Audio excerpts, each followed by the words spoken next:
મને ખબર છે કે મારા શબ્દથી તમારી લાગણી દુભાણી છે, તમારા આત્મસન્માનને ઠેસ પહોંચી છે, પણ હું જે વખત બોલ્યો તો એ વખત હું ફોનમાં નતો, આવેશમાં આવી ગયો તો, અને તમને જે હું શબ્દ બોલ્યો અને તમને કાઠું લાગ્યું હોય, તમને ખોટું લાગ્યું હોય, એ મારા શબ્દ હું પાછા લેવું છું અને હું તમને ખાતરી આલું છું કે હું તમને જે બોલ્યો એ હવે કોઈ દાડો જિંદગીમાં બોલ્યો નહીં, અને હવે બોલ્યા પહેલા હો વખત વિચાર કર્યો, અને તમારી લાગણી દુભાણી છે, તમારા આત્મસન્માનને ઠેસ પહોંચી છે, અને તમારે જે દિલ દુખી થયું છે એ બદલ હું બે હાથ જોડીને માફી માંગુ છું.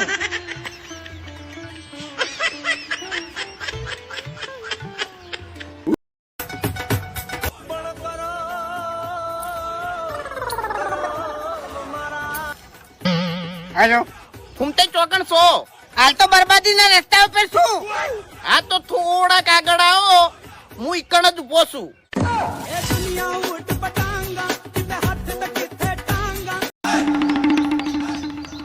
હે વાઘુજી, આપણે જીવનમાં દુઃખ ના જોવું હોય તો શું કરવું પડે? ઓછે વધડું થવું પડે.